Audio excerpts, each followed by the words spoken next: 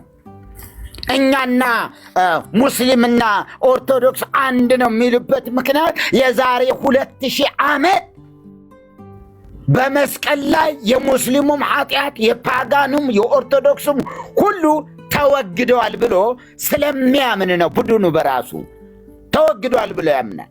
በጥንተ አብሶ አለ ብሎ አያምንም። ዛሬም ድነናል የሚሉበት ምክንያት በምንድን ነው የዳኑት? የዛሬ 2000 ዓመት በከፈለው የቤዛነት አገልግሎት ዓለም ሁሉ ድነዋል ብሎ ነው የሚያምነው።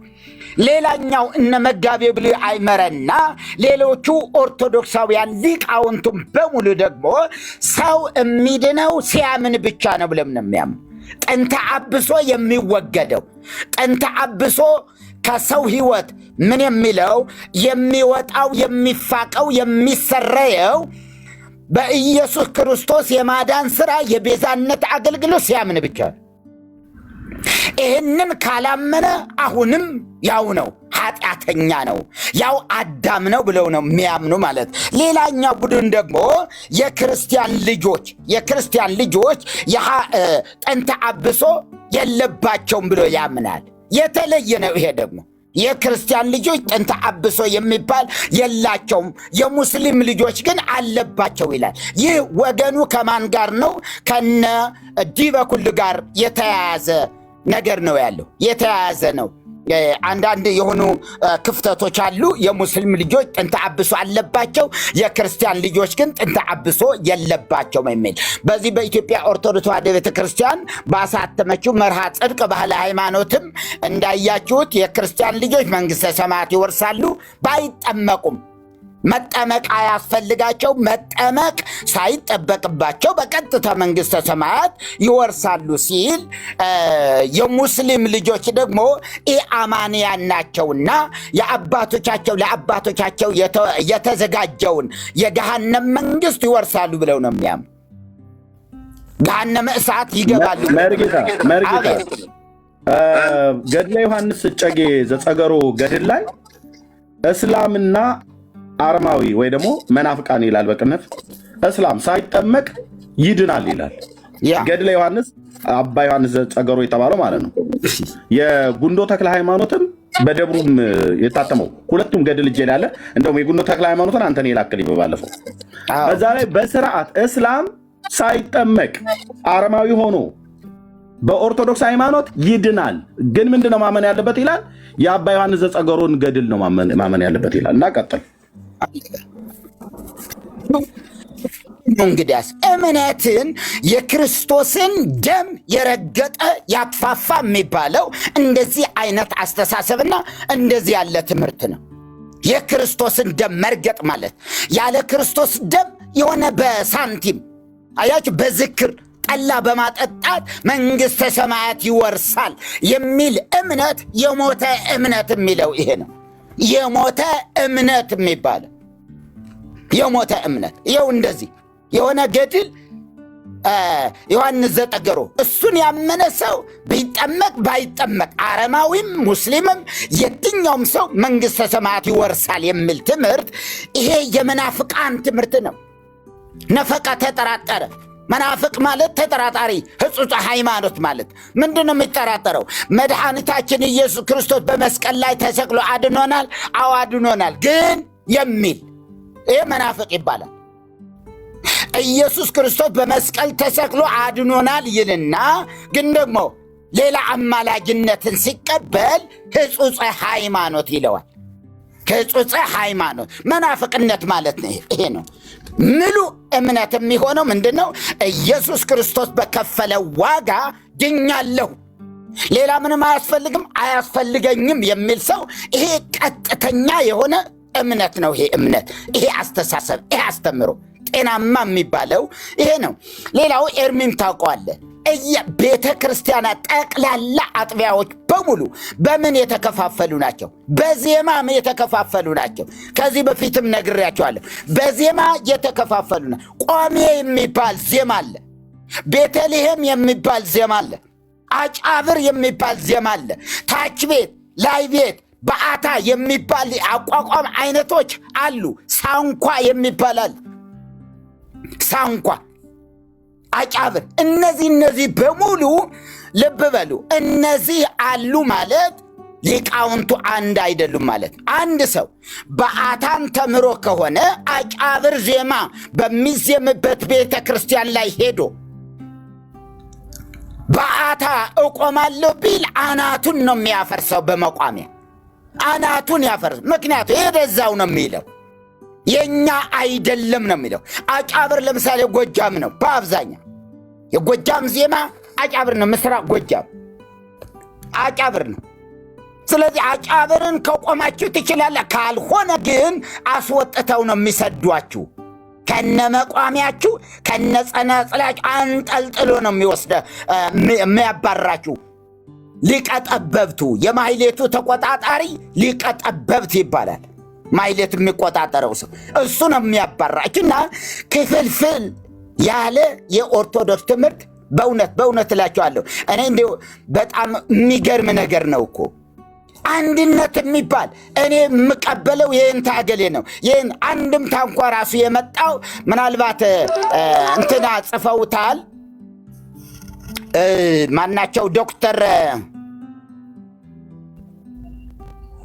ማን ነበሩ? እሺ አዎ እሳቸው አይዋለሁ እስኪ ፊት ለፊት የመጽሐፍ እያየሁ ነው። እሳቸውም እንደጻፉት የእምነቱ መጠን በራሱ የተከፋፈለበት መንገድ፣ በተለይም ደግሞ አንድምታው የመጣበት መንገድ አንድም ጎንደሬዎች እንዲህ ብለው ይፈቱታል፣ አንድም ጎጃሜዎች እንዲህ ብለው ይፈቱታል፣ አንድም ትግሬዎች እንዲህ ብለው ይፈቱታል፣ ሸዋዎች ደግሞ እንዲህ ብለው ይፈቱታል፣ ደብረ ሊባኖሶች እንዲህ ይላሉ የሚል ነበረ በፊት። በኋላ ተማሪው ጎንደሬው የጎንደሬን ይትበሃል ሲይዝ፣ ትግሬው ደግሞ የትግሬን ይትበሃል ይዛል፣ ጎጃሜም የጎጃምን ይትበሃል ይዛል። እያንዳንዱ እየተከፋፈለ አስቸገራቸውና ምን አደረጉ? ዝም ብለን አንድም እንበለው። አንድም የቤተ ክርስቲያን መሰረት አብ ነው። አንድም የቤተ ክርስቲያን መሰረት ማን ነው የሚደውለው? እሺ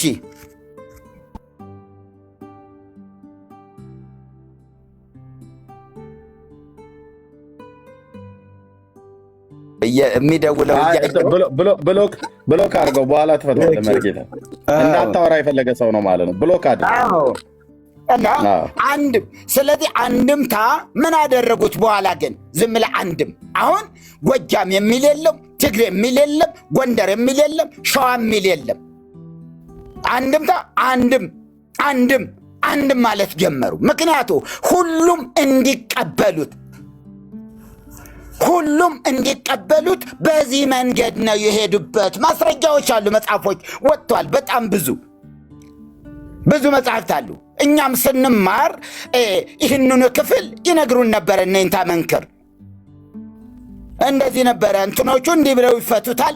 አንድምታ ስትማሩ ቁጭ ብላችሁ ግን አንድም አይደለም የእንታ አገሌ እንዲህ ነው የሚሉት፣ እኛ እንደዚህ እንላለን፣ እነንታ አገሌ ደግሞ እንደዚህ የሚሉም አሉ እያሉ የተከፋፈለ በብዙ መንገድ በገድላት መዳን ላይ እንዳያችሁት ነው። እና በጣም በተለይ ቀሲስ ሊበኩል የፋኖ ዋና የውጭ አስተባባሪ፣ አሁን ላይ ደግሞ የሞዓ ተዋህዶ ሞዓ ተዋህዶ ቃል አቀባይ የሞዓ ተዋህዶ ቃል አቀባይ ሞዓ ተዋህዶ ማለት አንድ እምነት ብቻ ይቀራል የሚል በተለይም ደግሞ የወንጌላውያን አብያተ ክርስቲያናትን ማጥፋት ይህን አጀንዳ የያዘ በኢትዮጵያ ምድር ምናልባት ካቶሊክ ኦርቶዶክስና እስልምና ብቻ ይቀራሉ፣ ሌሎች በሙሉ ግን መጥፋት አለባቸው የሚል የውስጥ አጀንዳ ይዞ የሚንቀሳቀስ ነው።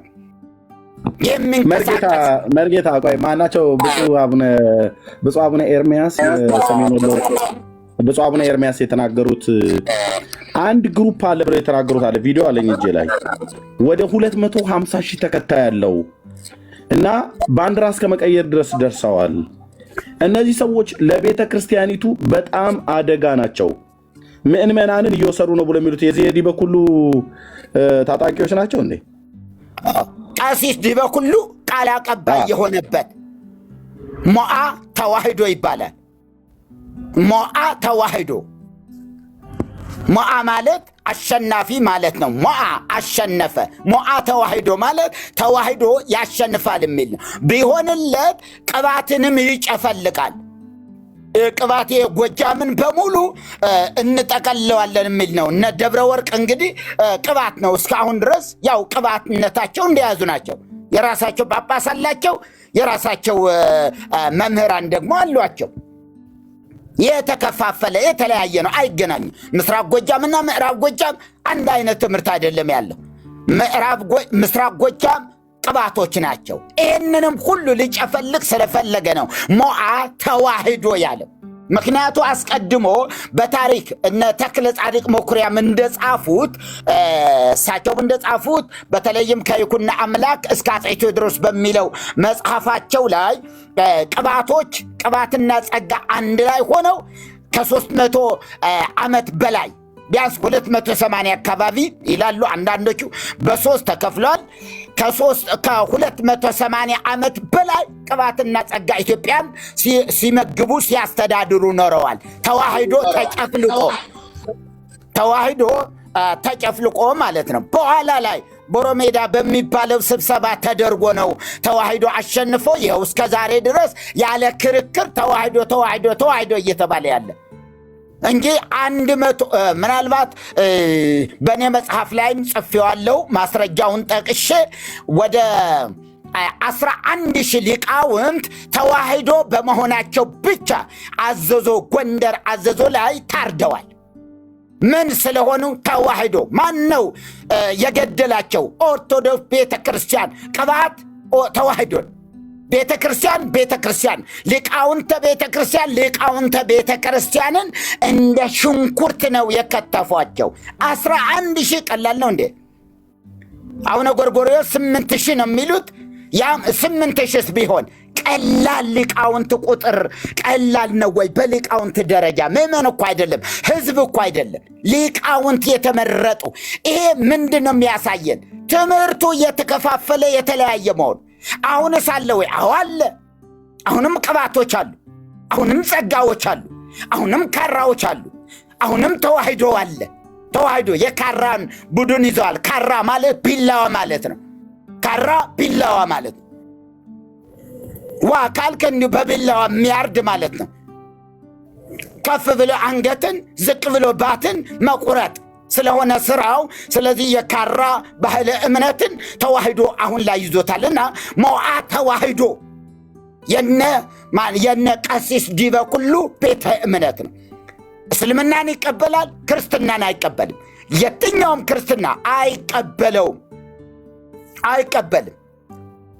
ሞዓ ተዋህዶ እና እንደዚህ በጣም የተደራጀ ነው። ብዙ ሰራዊቶች ያሉት ነው።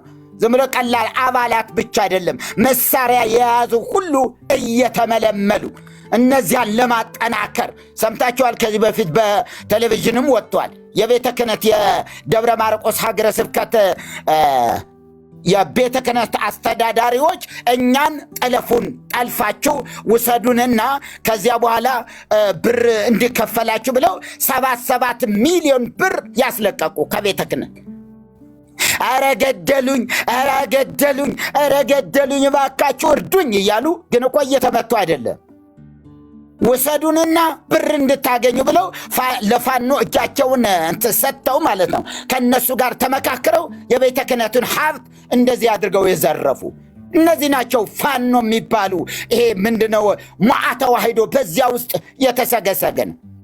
እግዚአብሔር ግን ዘመንን አምጥተዋል። ለኢትዮጵያ ዘመንን አምጥተዋል። ማንም እንደፈለገ ከዚህ በፊት እንደነበረ ቅባ መንግስትን እየቀባ የምታነግሱት ንጉሥ የለም። አብቅተዋል። እሱ የለም። ዘመኑም አይፈቅድም።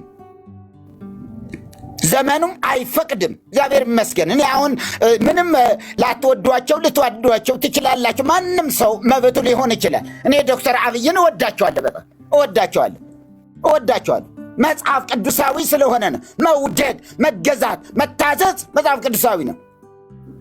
ነገስታት ለማን? ለአመፀኞች ነው አስፈሪ የሚሆኑ አመፀኞችን እንጂ መልካም ለሚያደርጉ የሚያስፈሩ አይደሉም ነው የሚለው። ለአመፀኞችስ ያስፈራሉ። አመፀኞችን ሊቀጠቅጡ፣ አመፀኞችን ሊገድሉ፣ አመፀኞችን ምን ሊያደርጉ? ልክ ሊያስገቡ የተቀቡ ናቸው። የእግዚአብሔር አገልጋዮች ናቸው ነው የሚለው መጽሐፍ ቅዱስ። የእግዚአብሔር አገልጋይ ከሆነ የእግዚአብሔር ቃል የያዝኩት አዲስ ኪዳን መጽሐፍ የእግዚአብሔር አገልጋይ ነው ካለኝ አገልጋይ ነው ብዬ ነው የምቀበለው። አያችሁ፣ በብሉይ ኪዳን እንኳ እነ ዳንኤልና 3 ወጣቶች ምን ይሉ ነበር? ንጉሥ ሆይ 1000 ዓመት ንገስ እያሉ። አንተ ክፉ፣ አንተ ጨካኝ፣ አንተ ምናምን አላሉም። ንጉሥ ሆይ 1000 ዓመት ንገስ። የእግዚአብሔር ሉዓላዊነት የሚያውቁ ሰዎች እንደሱ ይሉ ስለነበረ ነውና፣ ስለዚህ ኦርቶዶክስ የራሷ የውስጧ ክፍፍል ተነግሮ ማያልቅ ተነግሮ አያልቅም፣ ተዘርዝሮ የሚያልቅም አይደለም። በመጽሐፍትም ይኸው ወልደ አብ የሚል መጽሐፍ አለ። እንዲሁ አጥፉት አቃጥሉ ተብሎ በቤተ ክህነት የተነገረ ወልደ አብ መጽሐፍ ወልደ አብ ይኸው በኦርቶዶክስ እየታተመ ወዲያውን ግን ውስጡን አነበቡትና ተዋሕዶን የሚቃወም በመሆኑ ምን አደረጉት? አጥፉታሉ። ከገበያ እየለቀሙ ማኅበረ ቅዱሳን እየለቀመ እንዲቃጠል ነው ያደረገው። እና በጣም ብዙ ሊታረቅ የማይችል ክፍፍል ነው ያለው በኦርቶዶክስ። ሊታረቅ አይችልም። እንደ ወንጌላውያኑ አይደለም። ወንጌላውያን ጋር በጣም ጥቃቅን በሆኑ የጸጋ ስጦታዎች ላይ ልዩነት ሊኖር ይችላል። በጥምቀት ልዩነት ሊኖር ይችላል። በነገራችን ላይ ወደፊት እንዲያውም እንትን እያልን ነበር እንጂ ቤተ ክርስቲያኒቱ ኤርምዬ ካልቪኒዝም መሆኗን ታውቃለህ አይደለ? ኤርሚ አቤት መርጌታ። ካልቪኒዝም ናት አይደለም እንደ ቤተ ክርስቲያኗ?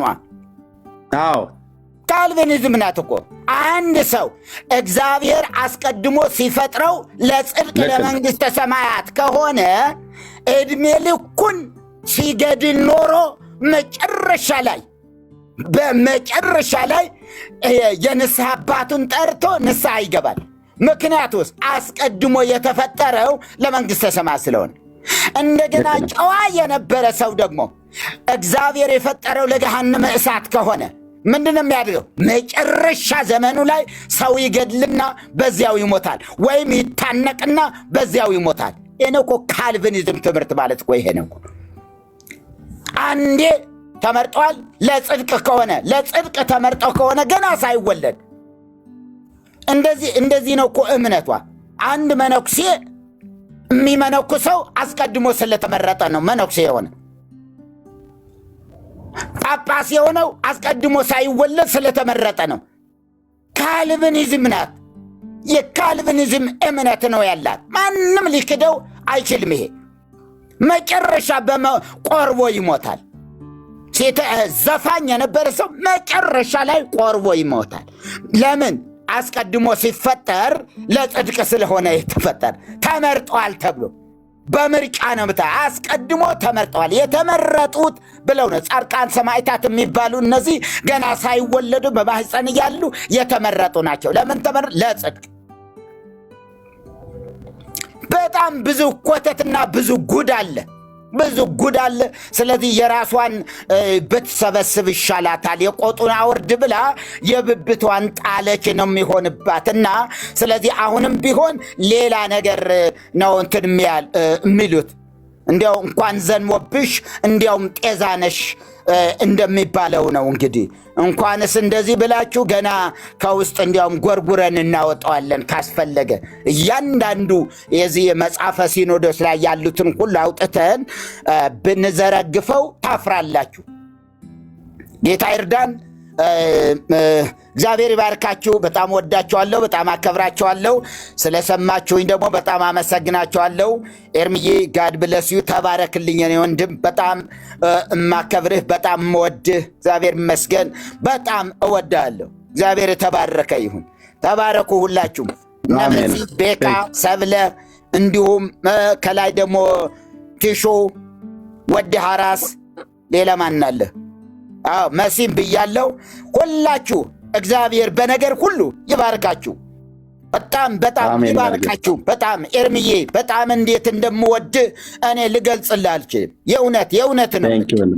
በጣም ሁሌ ምክሬም አለ። ሁል ጊዜ እመክርሃለሁ። ሁል ጊዜ የተሰጠ መክሊት እጅግ በጣም ተራራን የማፍረስ መክሊት ነው እያልኩ ነው የምነግርህ። በውስጥም እንደዚሁ ቴክስት አደርግልሃለሁ፣ ቮይስ ልክልሃለሁ።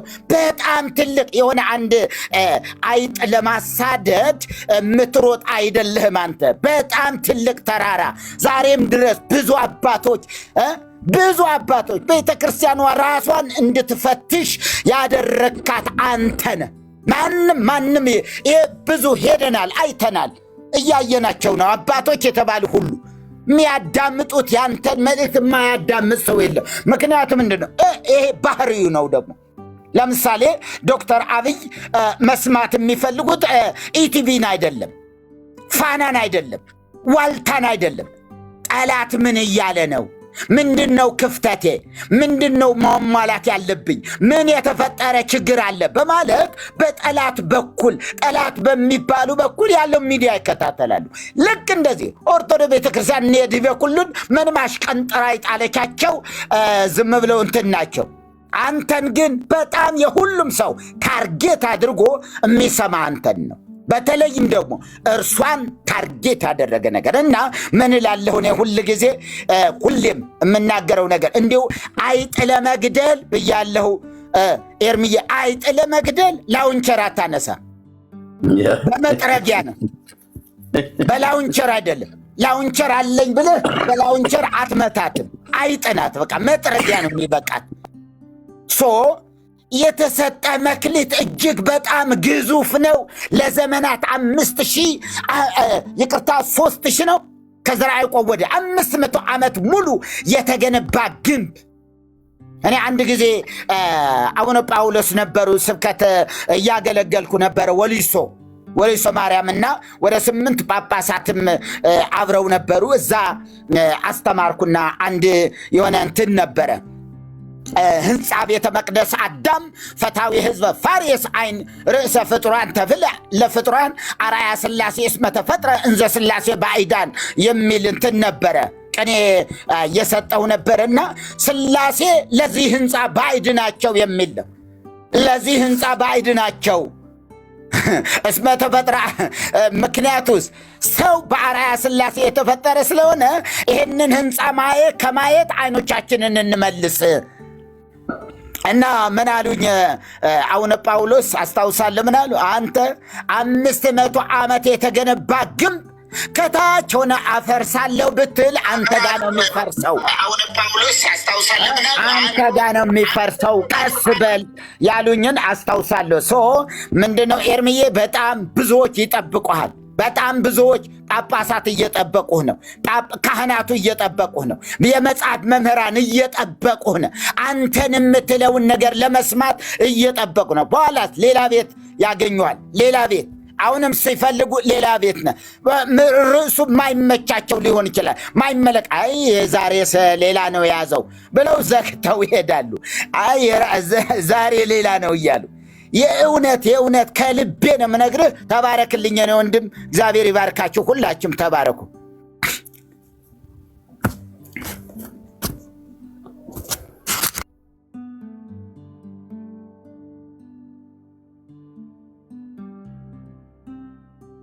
ሰላም እንዴት ናችሁ? ሁሉ ሰላም ነው? ኤርሚ እስኪመጣ ድረስ አላችሁ? ቀጥል ዲያቆንዬ። ኦኬ ሰላም ኤርሚ፣ በመምጣት ዛሬ እዚህ በማየት ደስ ብሎኛል። ትንሽ ጠፋ ብለህ ነበር፣ ምን ሆነ ነው ምናምን ብዬ ባለፈም ደውዬ ነበር እና በመምጣት በጣም ደስተኛ ነኝ። መርጌታ እንዳሉት እንግዲህ አንተ መበርታት አለብህ፣ እግዚአብሔር ደግሞ ይረዳሃል። አይኖ ሰው በመሆናችን ብዙ ነገሮች ፈተና ሊገጥሙን ይችላሉ፣ ግን ያን ነገር የሚያሳልፈው እግዚአብሔር ነው። ሌላ ምን ልንፈልጌ ነው? ይሄ ዲበኩሉ የሚባለው ሰውየውን ትናንትና ገብቼ እየሰማው ነበርና አንዲት ቃል ነው የጻፍኩት። ኤርሚ እንጥራ ወይ እዚህ ምናምን ስል ወዲያው ነው ሚውት ያደረጉኝ እዛ ማለት ነው። ወዲያው አንዲት እችን ቃል ነው የጻፍኩት። ኤርሚ እንጥራ ወይ ስላቸው ወዲያው ነው ሚውት ያደረጉኝ እና እየሰማሁት ነበር ሲናገረው የነበረው። ይህን ሰው እንግዲህ እዚህ ያላችሁ ሰዎች ግዕዝን የምታውቁ እንግዲህ ዲበኩሉ ማለት ምን እንደሆነ ትርጉምን ታውቁታላችሁ። የሁሉም ራስ ማለት ነው ትርጉሙ ሲተረጎም። ያው ዲበኩሉ በግዕዝ በአማርኛ ሲተረጎም የሁሉም ራስ ማለት ነው። የሁሉም ራስ ሳይሆን መትሕተ ኩሉ ብየዋለሁ እኔ ሰውየውን። በዛ ቢጠራ የሱን ስም መትሕተ ኩሉ ነው መሆን ያለበት እና ምንም እውቀት የሌለው ሰውየው ነው። የቤተክርስቲያኒቷን ኦርቶዶክስንም የሚያውቃትንም አይመስለኝም። የሚናገረው ዝም ብሎ በጥላቻ ተነስቶ ነው ፕሮቴስታንቱ ወይም ደግሞ ጴንጤ እያለ እየተሳደበ የሚውለው። መናፍቅ እያለ 10 ጊዜ ሲሳደብ ይውላል። ይህ ሰውየውን አይቼዋለሁ። ያለውን ጥላቻ በጣም በቃ እንትን የሆነ ነው። በቃ ከልክ ያለፈ ጥላቻ ነው ያለው። እውቀት ሳይሆን ጥላቻ ነው። አንድ ሰው እኮ ለመመለስ አሁን ፕሮቴስታንት ከተሳሳቱ ወይም በትክክለኛ መንገድ ከሌሉት እኮ በእግዚአብሔር ቃል ነው የምትመልሳቸው ሰዎች አይደል? የጠፋ ሰው በእግዚአብሔር ቃል ነው የምትመልሰው እንጂ በጥላቻ እየተሳደብክ መናፍቅ እያልክ አይደለም የምትመልሰው። ይሄ ሰውየው ግን ራሱ የጠፋ ነው። ራሱ ጠፍቶ ሌሎችንም ለማጥፋት የሚታገል ሰው ነው እንዳየሁት ማለት ነው። እና ይሄ መትሕተ ኩሉ ነው መባል ያለበት ስሙ ለማለት ፈልጌ ነው። ሌላው ምንድነው? እኛ የምንከተለው ኢየሱስ ወይም ደግሞ እግዚአብሔር የዘላለም አምላክ የሆነውን እግዚአብሔር ነው የምንከተለው። ለምን? ከቅድስት ድንግል ማርያም የተወለደው በመስቀል የተሰቀለውን የሞተውን ስለኛ እንግዲህ በእርሱ አምነን የዳንን ሰዎች ነን። ፕሮቴስታንት ማለት የምትጠፋ እምነት አይደለችም። ይህንን በደንብ ማወቅ አለበት።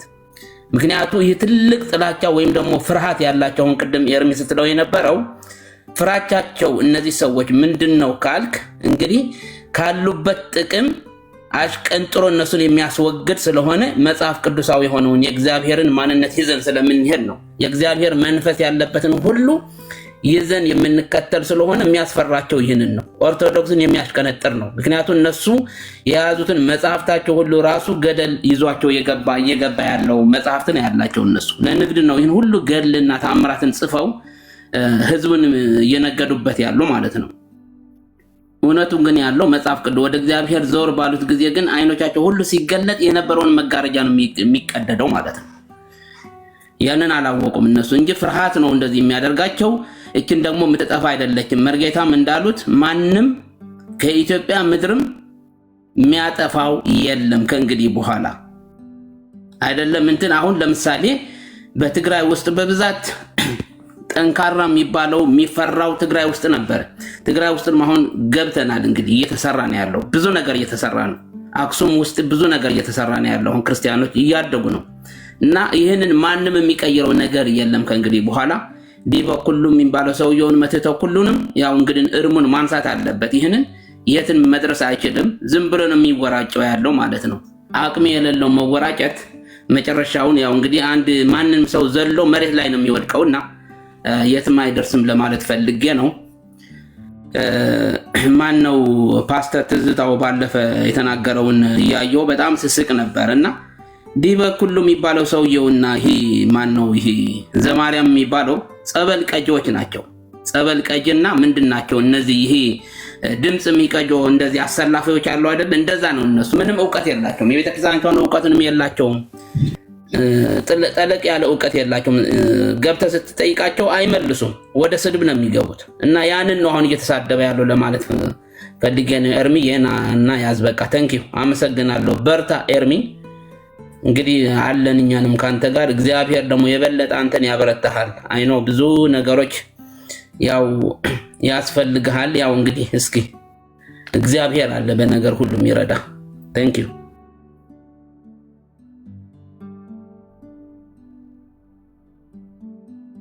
እሺ ቴንኪዩ ዲያቆኑ ተባረክ፣ ጸጋ ይብዛልህ። እህትየው ሜሲ አለሽ አለው ኤርሚዬ የምትይው ካለ? እሺ አይ ብዙ የምለው ነገር የለም፣ ግን እዚህ ርዕሱ ላይ በደንብ ያው ዳንኤልም ተናግሯል፣ አንተም ብዙ ነገር ተናግራችኋልና የምለው ጥቂት ነገር ቢኖር ምንድነው የጴንጤቆስጤ እምነት እየሰፋ ወይስ ይሰፋል ወይስ ይጨምራል የሚለው እኔ በበኩሌ እየጨመረ ነው የሚሄደው።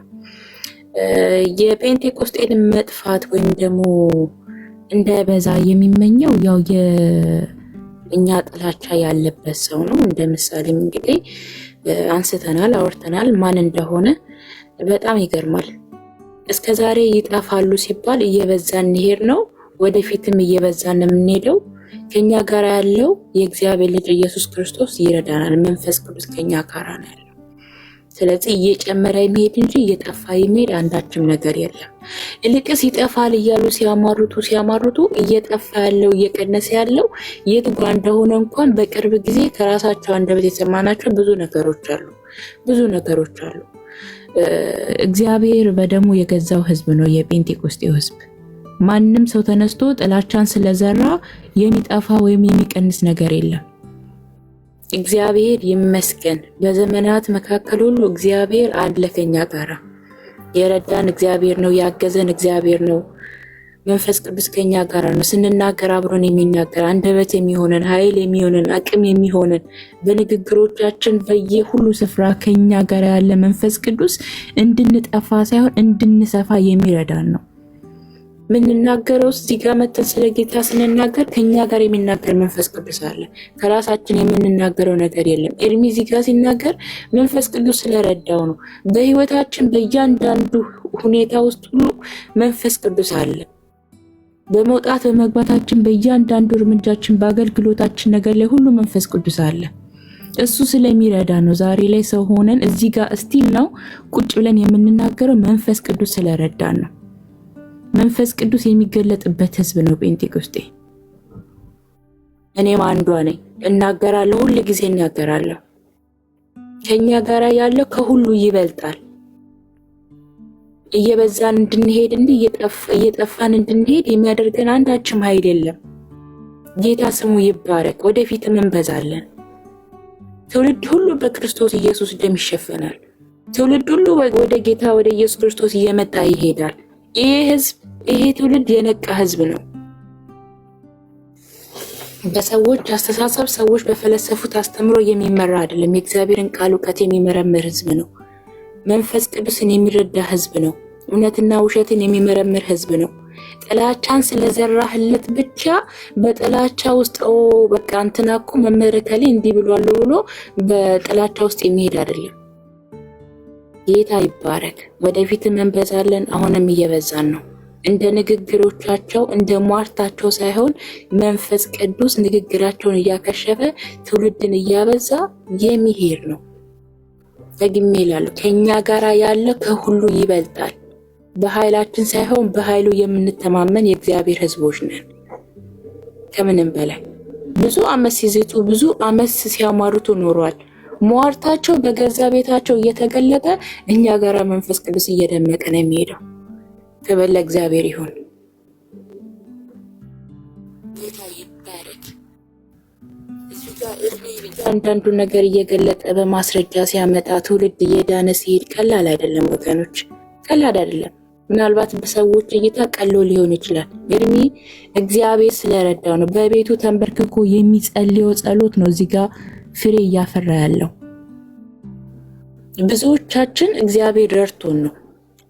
እንደ ሟርታቸው እንደዛቻቸው ቢሆንማ የተናገሩት ነገር በህይወታችን በተፈጸመ ኑሮ። ሟርትና ዛቻ በእኛ ላይ አይሰራም። የሰዎች ንግግር፣ የሰዎች ፉከራ፣ ድግምታቸው በእኛ ላይ አይሰለጥንም። እባብና ጊንጡን እንድንረጋግጠው ስልጣን የተሰጠን የእግዚአብሔር ልጆች ነን። ከነሱ የሚለየን ነገር እኛ የስልጣን ልጆች ነን። እግዚአብሔር ስልጣን የሰጠን የእግዚአብሔር ልጆች ተብለን የተጠራንን በጣም በህይወታችን የሚያስደስተን ነገር ልዩነታችን ይሄ ነው። የእግዚአብሔር ልጆች ነን። የእግዚአብሔር ልጆች አንዳችም ነገር አያስቆማቸውም። ለዚህ ትውልድ ብርሃን ሆነን የምንደምቅ ነን። በዘርና በሃይማኖት ውስጥ የተቀመጣችሁ ስለ እምነት ምንም ነገር የማታውቁ ከእምነታችሁ ይልቅ ዘረኝነት የሚበልጥባችሁ ሃይማኖተኝነት የሚበልጣችሁ አንዳንድ ሰዎች ምንም ልትናገሩ ትችላላችሁ፣ ምንም ልታሟርቱ ትችላላችሁ። አይሰራም። ስለዚህ አሁንም ቀጥሉ፣ እኛም እንቀጥላለን፣ እንከታተላለን። ጌታ ይባረክ። እንጸልያለን። የምንጸልየው ጸሎት ውጤት ያመጣል።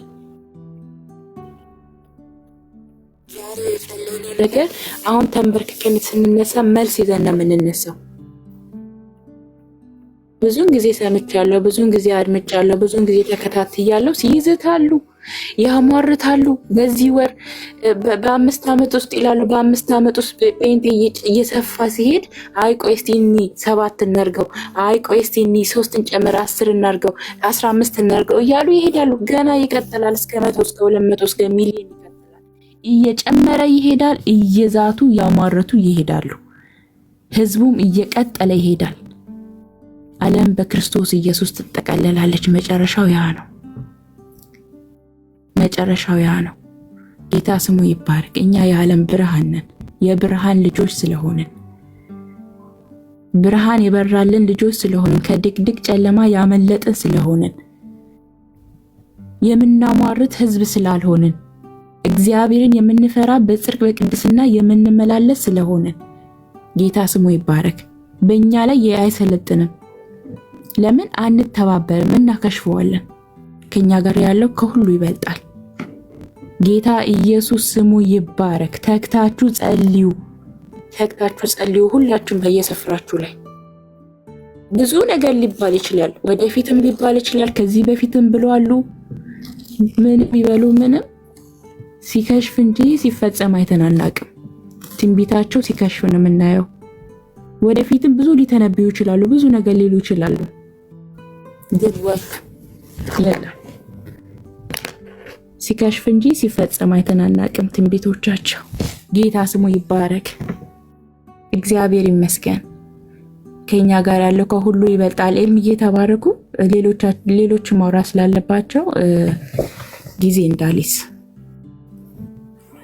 ኤርሚዬ እኔ ልናገር? አዎ ትችያለሽ ኤልሲ። ተባረክ። የትየው መሲ ጸጋ ይዛልሽ። እሺ ኤልሲ። አሜን። ከዛ ወደ ነሰብሊና ወደ ነቤኪ እንመጣለን። እሺ ክብር ለእግዚአብሔር ይሁን። አንድ ህዝብ እንዲገባው የሚያስፈልገው ሚስጥር አለ። እኛ የተቀበልነው ህይወት ነው። ይሄ ህይወት ከንግግር ያልፋል። ይሄን ህይወት ቀምሰናል። ይሄ ህይወት በእኛ ውስጥ እየኖረ ነው። በመንፈስ ቅዱስ የተቀበልነው ህይወት አለ። የኛ የስጋ ህይወት እንኳ የከበረ እስከማይሆን ድረስ ያመንነው እምነት ነው። ነፍሳችንን እንኳ አሳልፈን የምንሰጥለት ህይወት ነው የተቀበልነው፣ ከምድር የሚያልፍ ዘላለማዊ። ይሄ እውነት ደግሞ በርቶልናል። በእግዚአብሔር ቃል በርቷል። ከዚህ የሚነቀንቀን ምንም ስብከት የለም። ማስፈራራትም ቢሆን በእውቀት ደረጃ ላይ ያለ ጉዳይ አይደለም። የተወለድንበት ነው። ሰው ያልገባው ይሄ ነው። የምናድግበት ህይወት ነው። የሚኖር ህይወት ነው። ህያው የሆነ ህይወት ነው። ህብረት ያለው ህይወት ነው። ከአብና ከልጁ ከኢየሱስ ክርስቶስ ጋር በመንፈስ ቅዱስ ህብረት የምናረግበት ህይወት ነው። እጅግ የከበረ ውድ ህይወት ነው። ሁሉን ነገር ልንጥልለት የተገባ ህይወት ነው። አይደለም የሰዎች ማስፈራራት፣ አይደለም የሰው ስብከት፣ ምንም ነገር ሊለውጠው የማይችል የከበረ ህይወት ነው። ይሄንን የምታውቁት ቀምሳችሁት ነው። ከንግግር እኛ ከምንላችሁ ያልፋል። የሰው ቋንቋ እንኳ ሊገልጠው የሚችል አይደለም። እኛ ስለቀመስን ስለገባን ነፍሴ የከበረች አይደለችም ለዚህ ህይወት የምንልበት ውስጥ ገብተናል። ይሄ ከውስጥ የሆነ ለውጥ የመጣበት ህይወት ነው። እናንተ እንደናንተ ሃይማኖት ስለሚመስላችሁ ነው። አሁን ያልገባችሁ እሱ ነው። እኛ የሃይማኖት ስርዓት ለመፈጸም ወይም የሆነ ነገር ለማድረግ አይደለም። ህይወት ተቀብለናል። ይሄ ህይወት ዘላለማዊ ነው። የእግዚአብሔር ህይወት ነው። ይሄ ገብቶናል። በመንፈስ ቅዱስ ሕያው ነው። ህብረት እናረጋለን፣ እንወደዋለን፣ እናከብረዋለን። ይህን ህይወት እንድናገኝ ያደረገንን ኢየሱስን እንወደዋለን ዋጋ ስለከፈለ። ይሄ ህይወት ተግባራዊ ነው።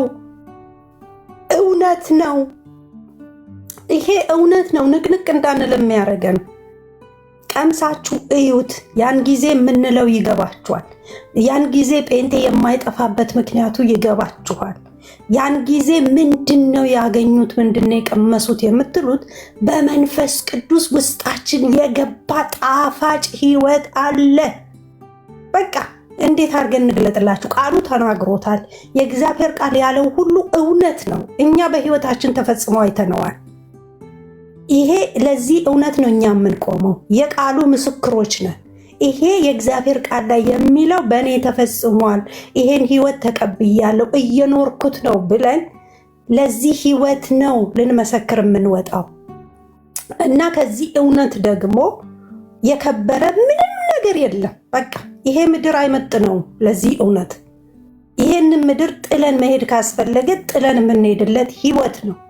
ስለዚህ ከዚህ እውነት የሚያወርደን የለም። እንዳንወርድ ያደረገን ደግሞ መንፈስ ቅዱስ ያበራልን የገለጠልን ደግሞም በተግባር የምናየው በውስጣችን ያለ ስለሆነ ነው። ኦርጋኒክ ነው፣ የሚኖር ነው። ህብረት አድርጎ የሚኖር በእውነት የእግዚአብሔርን ህይወት ተቀብለናል። ዘላለማዊ እግዚአብሔር ብቻ ነው።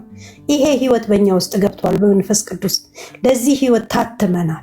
ስለዚህ ምንም ነገር ሊያወርደን አይችልም። ሚስጥሩ ይሄና ይሄ ነው እና እባካችሁ ወደዚህ እውነት ኑ፣ ቅመሱ የምንለው ይገባችኋል። የማንጠፋበትን ምክንያት የምትፈሩበትንም ምክንያት የምታውቁት ስትቀበሉትና ስትቀምሱት ነው።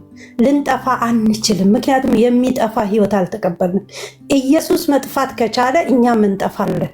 እርሱ ደግሞ የማይጠፋ ነው። ትላንትናም የነበረ ዛሬም ለዘላለም የሚኖር ነው። ኢየሱስን ማጥፋት የሚችል ይህን ህይወት ማጥፋት ይችላል። ልጆቹን ማጥፋት ይችላል። እነ ጳውሎስ አልቻሉም። ትዝ ይላቸዋል በደማስቆ ላይ ስለምን ታሳድደኛለህ አለው። እውነት ኢየሱስ ነበር እንዲያሳደደው? ጳውሎስ ልጆቹን ያሳደደው። ግን በዛ ውስጥ ያ የጌታ ህይወት ነው። አለቀ ነገር። የሰጠን የራሱን ህይወት ነው። እሱን ማጥፋት የማትችሉ ከሆነ አትታገሉ። ኢየሱስን አለቱ የሚወድቅበት ይደቃል። ከአለቱ ጋር ታግሎ የሚያሸንፍ የለም። አለቱ ላይ የሚወድቅ ይሰባበራል፣ ግን አለቱ የሚወድቅበት ይደቃል ነው የሚለው። ትደቃላችሁ እንጂ ይሄ ህይወት አይጠፋም። የሚጠፋም ህይወት አይደለም። በመምጣቱ ግን ይጠቀለላል። በመምጣቱ ይጠቀለላል። እሱ ሊመጣ በደጅ ነው። ይልቁንስ ከእሱ ጋር መታገል ትታችሁ ወደ አለቱ አምልጡ። ሊያስመልጣችሁ የሚችል ነው። ክብር ለናዝሬቱ ኢየሱስ ይሁን። ይሄን ህይወት የገለጠ እሱ ነው። እሱን እናከብራለን፣ እንወደዋለን። ለዘላለም አብረነው እንኖራለን። ይሄ ህይወት እውነት ነው። ቀምሰነዋል፣ አይተናል፣ እንመሰክራለን። ተባረኩልኝ። አሜን። ተባረኪ ጽዬ። ጌታ ኢየሱስ ዘመንሽን ይባርክ። እሺ ሌሎቻችሁም ሀሳብ ስጡ። ቤኪ አለ? እኔ ልስጥ። መሲ እንዴት ናችሁ? እሺ ይቻላል። እሺ እናቴ። እሺ እግዚአብሔር ይመስገን። ቀጥይ። ሰላም ለእናንተ ይሁን። መቼም ማግኘት፣ ማጣት፣ ከፍታ፣ ዝቅታ፣ ረሃብ፣ ስደት፣ መከራ፣ ጭንቀት የማይበግራችሁ በክርስቶስ ፍቅር የተወደዳችሁ ሁላችሁም ሰላም ብያለሁ። ወንጌል በፍቅር ነው። ወንጌል ኢየሱስ ነው። ኢየሱስ የሌለው እግዚአብሔርን አያውቀውም። ፍቅር የሌለው እግዚአብሔርን አያውቀውም። ወንጌል መነሻውም መድረሻውም ፍቅር ነው። ሴረኞች መቼም አይሸንፉም። የሚገርመኝ ነገር እሱ ነው። በሴራ የሄደ ማንም ሰው ወንጌልን በአንድ እጁ ደግሞ ሌላ ነገር ይዞ የሚሄድ ሰው በጥላቻ መቼም ማሸነፍ አይችልም። ጸብና መለያየትን፣ ልዩነትን የሚዘሩ መቼም አያሸንፉም። የሚያሸንፉት በፍቅር ወንጌልን ይዘው የሚሮጡ ናቸው። ወንጌል አመሉ ነው። ያው ስደት አለ፣ ወንጌልን ይዘው የሚሮጡ ይሰደዳሉ። ለዚህ ነው አሁን የሚገርመኝ እኔ በጣም መተታቸው ከዚህ ከተማ ላይ በተለይ ከአዲስ አበባ ላይ ከኢትዮጵያ ምድር ላይ መጠራረጉ እንደማይቀር ነው እንደሰማሁት። ግን ብዙ ነገር ነው የተጠራረገው። መተት ኮታት ተጠራርጎ ወጥቷል እና ይሄ መንግስት ጴንጤም ቢሆን የኢትዮጵያ ጠቅላይ ሚኒስትር ነው ብዬ ነው እኔ ማምነውም እሱም እንዳለው እንደተናገረው። ስለዚህ ይሄ ሁሉ ነገር ተጠራርጎ ወጥቷልና መቼም ሊመቻቸው አይችልም። ጴንጤ መቼም አይመችም፣ ያው ከእንደዚህ ኮተት ጋር ስለማይስማማ። በነገራችን ላይ መካነ ኢየሱስን እኔ ቅርቤ ናቸው እነ ቄስ ትዕግስቱ የሚያመልኩበት ቤተክርስቲያን። ሁልጊዜ የማየው ነገር ልንገራችሁ፣ ሁልጊዜ የማየው ነገር መድረክ ላይ ሳይቀር ሲያገለግሉ በልሳን የጸሎት ፕሮግራማቸውን እካፈላለሁኝና የጸሎት ጊዜ ጾም ጸሎት ጊዜ አላቸው። አንዳንዴ ሲመቸኝ ሄጄ እካፈላለሁ። በልሳን ይጸልያሉ። እንደገና ደግሞ የፈውስ ጊዜ አለ። እንዴት ደስ እንደሚሉ ልነግራችሁ አልችልም። ምንም አይገናኙም። ምንም እነዚህ ሰዎች ከሚያወሩት ጋር ምንም አይገናኙም። በጣም ነው መንፈሳዊ እንቅስቃሴ የሚያደርጉትና በእግዚአብሔር ቃል የተሞሉ የተናገሩትን የሚኖሩ እንደሆኑ እንኳን በጭምትነት እግዚአብሔርን በመፍራት የሚኖሩ ሰዎች እንደሆኑ እኔ በደንብ ያየሁት ቀርባቸው እና እነሱን አሁን ስም ለማጥፋት የተወሰኑ ትንሽ ጥቂት ሰዎች ወዲያ ወዲህ የሚሉ ከወንጌላውያን ወገንም ያው የወጣን የሚሉ ወንጌላውያን ነበርን ከሚሉ ጋር ነገሩን በቃ የሚያጫጩ ሰዎች አሉ። ይሄ ግን ልዩ ተልእኮ እንዳላቸው ነው የሚገባኝ። ምንድነው ከነሱ ጀርባ አሁን ይሄ አሁን የምትሉት ሰውዬም አለ፣ በደንብ አለ። እነሱን የመሳሰሉ ሰዎች አሉ። አጀንዳ ይዘው ነው የሚመላለሱት። ምንድነው ቢችሉ ወንጌላውያንን ቋንቋ ማደባለቅ፣ ወንድሞችን እዚህ ሚዲያ ላይ የሚያገለግሉትን እርስ በርስ ማባላት ከጀርባ አይችሉም እንጂ በወንጌላውያን ደረጃ የመሬቷ ቤተክርስቲያን የማታውቃቸው ጥቂት ሰዎች ሁልጊዜ የራሳቸውን ተልእኮ ይዘው ለገንዘብ ለማይረባ ነገር የሚንቀሳቀሱ። እግዚአብሔር በነገራችን ላይ ይበቀላል። እግዚአብሔር በክርስቶስ የተመሰረተች ቤተክርስቲያን ማንም ሰው እንደፈለገ ሊያደርጋት አይችልም። እግዚአብሔር ስለ ቤተክርስቲያን ስለ ሕዝቡ የሚጠነቀቅ አምላክ ነው። ክርስቶስ እኮ ነው ደሙን የከፈለበት አምላክ ሰው የሆነበት ዋጋ የተከፈለበት እኮ ነው። ቤተክርስቲያን ማለት ዝም ብላ ማንም የገነባት አይደለችም። አምላክ ነው የገነባት፣ አምላክ ነው ዋጋ የከፈለባት። ስለዚህ ምንም የሚያመጡት ነገር የለም፣ ግን ዋጋ ያስከፍላል። ማንም ሰው ስልጣን ከእግዚአብሔር ካልሆነ ስልጣን የለም። ሮሜ 13 ላይ እንዳየነውም ስልጣን ከእግዚአብሔር ነው። ክፉዎችን መቅጫ በጎ የሚያደርጉትን ከእግዚአብሔር ዘንድ ለማመስገኛ ተልከዋል ነው የሚለው። ስለዚህ የእግዚአብሔርን ቃል የሚቃወም ባለስልጣንን የሚቃወም የእግዚአብሔርን ቃል ይቃወማል ነው የሚለው። ዋጋ ያስከፍላል እንጂ እኔ ምንም የሚያመጡ አይመስለኝም። አሁንም ቢሆን ቤተክርስቲያንን ወይም ክርስቲያኖችን ጴንጤዎችን በማሳደድ ምንም አታመጡም። ምክንያቱም እያሸነፈ የወጣ ነው። አንድ የደረጀ ከበደ መዝሙር አለ። ሲያጠፉት ይነዳል፣ ሲያፍኑት ይበሳል፣ ገና በኛ ወንጌል ዓለም ይለወጣል፣ ገና በኛ ወንጌል ዓለም ይናወጣል። የደረጀ ከበደ መዝሙር ነው። ይሄ መዝሙር እኔ የማውቀው በልጅነቴ ነው። ይሄ መዝሙር እየተዘመረ ስንት ዋጋ የተከፈለበት ነው። ምንም አታመጡም። ስለዚህ ይቅርባችሁ ነው የምለው። በሴራ ማሸነፍ አይቻልም። ኦርቶዶክስ ቤተክርስቲያን ከዚህ ፖለቲካ መጽዳት አለባት። እንዲያውም እኔ ብዙ ነገር ወደኋላ የመለሳት ከሚመስሉኝ ነገሮች አንዱ ፖለቲከኞች ገብተው ይመስለኛል። እኔ ኦርቶዶክስ ቤተክርስቲያን ብዙ ነገሯ የተበላሸው ይመስለኝ። ስለዚህ እኔ ስለ ሕዝቡ ስለ ምድራችንም ከጸሎት ውጪ እኛ የምናገዛችሁ ነገር የለም። ግን ጣታችሁን ሰብስቡ፣ ከእግዚአብሔር ቤት ላይ ጣታችሁን ሰብስቡ። እግዚአብሔር ትልቅ አምላክ ነው። እግዚአብሔር ስለ ቤቱ እራሱ ያውቃል፣ የሚያደርገውን ያውቃል። ጥቂት ሰዎች ከወንጌላውያን ሄዳችሁ ከነሱ ጋር ተስማምታችሁ በማይረባ ነገር በጥቅማ ጥቅም የተያዛችሁ ሰዎች ወደ ልባችሁ ተመለሱ። እኔ ምክሬ ይሄን ነው። በተረፈ ኤርምዬ ነብይ፣ አስተማሪ፣ ወንጌላዊ፣ ዘማሪ ኤርምዬ በርታ።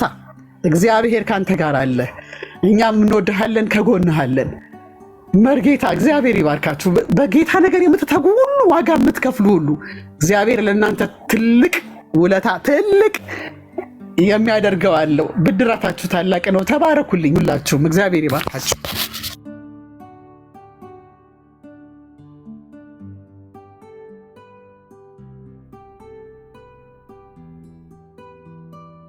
ጌታ ባረኪ። ጌታ ኢየሱስ ዘመንሽን ይባርክ፣ ጸጋ ይብዛልሽ። እውነት ነው ብዙ ነገር ብለሻል። ተባረኪልን። ኤርሚዬ ትቀጥላለህ ወይስ ሌሎች ሀሳብ ይስጡ? ቤኪ አለ አለው መስያ ሰላም ልላችሁና ትቀጥላላችሁ። ኤርሚ እንዴት ነህ? ደህና ነህ ወይ? ሰላምና ጸጋ ይብዛልህ። ከላይም ከታችም ያላችሁ እንዴት ናችሁ? ያ አለው እግዚአብሔር ይመስገን። ቀጥል ወንድማችን ኤርሚ፣ እግዚአብሔር ካንተ ጋር ነው። ማንም ብንጫጫ ያው ለማስቆም የሄዱበትን መንገድ አይተነዋል። ወንጌል የሚቆም አይደለም። ኤርሚ ላይ ሆኖ የሚሰራው አምላክ እንጂ የሰው ጫጫታ አይደለም። ስለዚህ የሚቆም አይደለም። ማንም ብንጫጫ በቃ የምድር አራዊት ሁሉ እግዚአብሔር እንዲያመሰግኑ ነው የተፈጠረው። የሰው እግዚአብሔር በአምሳሉ የፈጠረ ሰው ሳይሆን የምድር አራዊት እግዚአብሔርን ለማመስገን ነው የተፈጠረው። እግዚአብሔርን እንዲያመሰግን እንቀጥላለን እንጂ እንደዚህ አይነት ነገር የሰው ጫጫታ፣ የሰው ጋጋታ ሚዲያ ላይ መጥቶ ቢዝነስ ለመስራት የሚራሮጥ ሰው ሐሳብ ይህንን ወንጌል ለማስቆም ቢሄድ በጣም ውሸት ነው። ስለዚህ እርሚያችን በርታ። ካንተ ጋር ያለው ከሁሉ የሚበልጥ ነው። ጸጋ የሚያበዛ አምላክ ነው። እንወዳለን። ቀጥል። ከመቀጠል ውጪ ሌላ አማራጭ የለውም። እግዚአብሔር ዘመናትን ይባርክ። ቀጥሉ ወገኖች። ተባረክ ቤኪ፣ ጸጋ ይብዛልህ። እሺ ቦጋለሽ፣ ደጋግምሽ አስገቢኝ እያልሽኝ ስለነበር ነው ያስገባሁሽ። የምትይው ነገር አለ? ቦጋለች። ቅዱሳን አቤት መስዬ ላውራ። እሺ ከጌታ የሆነ ሰላምና ጸጋ ለእናንተ ይሁን። ከኔ ጋራ ሁሉ ሰላም ነው። ወንጌላችን ይቀጥላል። ያው በሐዋርያት ስራ ላይ ስንመለከት ወንጌልን እንዳይሰብኩ የኢየሱስን ስም እንዳይጠሩ ገርፏቸው ሲልኩ ገና ባሰባቸው እንጂ እና ጴጥሮስ አላስቆሙም። ወንጌል አይቆምም፣ ይቀጥላል። በብዙ ሰልፍ ቤተክርስቲያን ታልፋለች፣ ግን አትቆምም። እና መስዬ ከዚህ ከሀሳብ ውጪ ነው ማውራት የፈለግኩት። እችላለሁ? ኤርሚ ያለ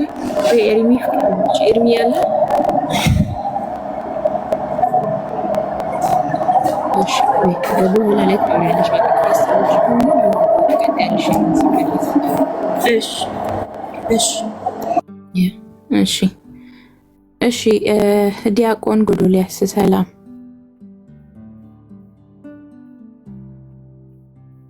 ዲያቆን ሚውት ነው እያወራክ ነው። ሰላም ላንቺ፣ ጸጋ እና ሰላም ለሁላችሁ ይሁን። የክርስቶስ የእግዚአብሔር አእምሮ የሚያልፈውን የእግዚአብሔር ሰላም በሁላችሁ ላይ ይስፈን።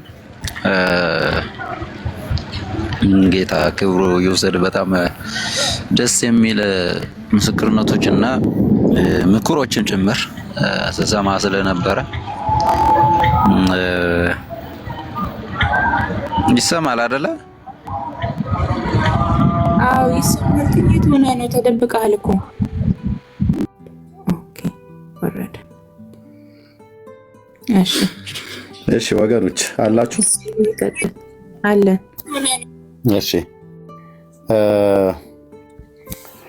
እሺ ተባረኩ እህቶች ወንድሞች፣ ተባረኩ እህቶች ወንድሞች፣ ጸጋ ይብዛላችሁ። የተናገራችሁም እህቶች ነሰብሊ፣ ሌሎቻችሁም ቤኪም ሁላችሁንም ሰላም ብያለሁ። ተባረኩ። ወንድምነት ሄደ ብዬ ልደውልህ ስል እንደ ድንገት መጣ፣ ብርኬምን ጨምሮ። ዳኒ ያለ መክፈት ትችላለህ እንዴ?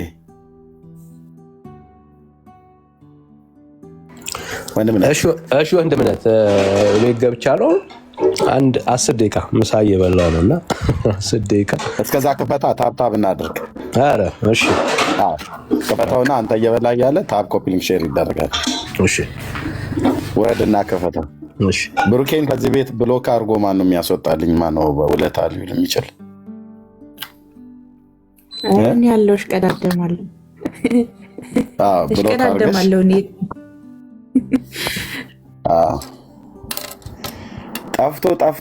ጠፍቶ ነው የመጣውና መልኩም ድምፁም ነው የጠፋኝ። ቆይ ስለምትወጣት ነው። ቆይ ገና ብዙ ነገር ይገለጣል። ልክ ልትወጣ ስትል መጨረሻ ላይ የሚመጣው ነገር ሴርሚ እንዲህ አይነት ጠባይ አምጥተዋል። ቅዳሴው ጸበል ላይ አይነትም እንደመድረስ ማለት ነው። ስታቀሳስራ እያታለ ፊቴን አስመትቼ ልሂድ ብዬ ነው እንዴ? ወዲያው በቃ እኔ ያለው አለች እኮ ወዲያው አንሚታ ምህረት ይደረግለት እና ዳቦ ፍርፋሪ ሙሽራ ነው እንደማለት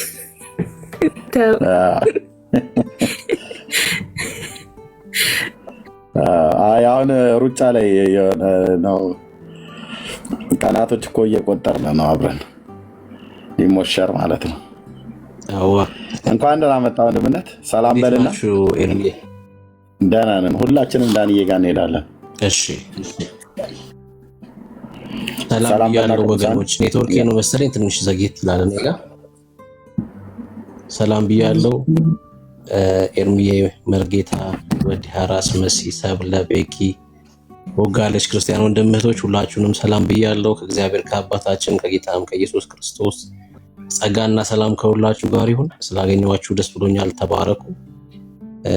በጣም ቆንጆ ርዕስ ነው ይሄ ርዕስ። በጣም ላወራበት ልናገርበት የምፈልገው አይነት ርዕስ ነው።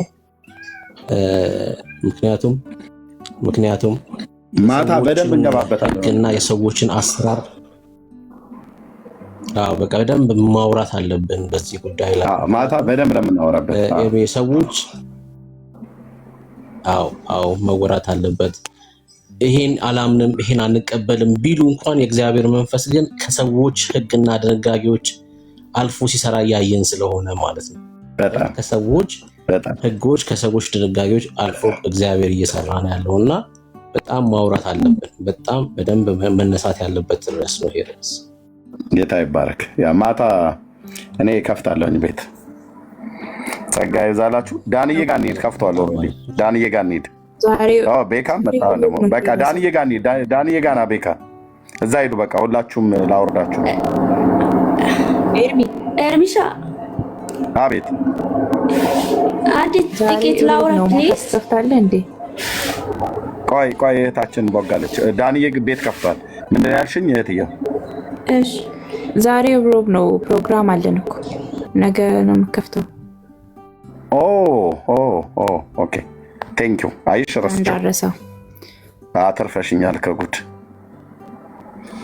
ተባረክ እህትዬው፣ ጸጋ ይብዛልሽ። በቃ ማታ ፓስተር ታሬ ቤት ነው የምንገናኘው፣ የመጽሐፍ ቅዱስ ትምህርታችን ማለት ነው። ወንድምነህ ቤካዬ ዳንዬ ጋር እንገናኝ። ዳንዬ ከፍቷል፣ እዛ እንገናኝ። ዳኒ ጋር እንገናኝ። ኦኬ ከመጣችሁ ዛኑ። በቃ እዚህ ብዙዎቻችሁ ሳትወዱ በግድ ወደዛ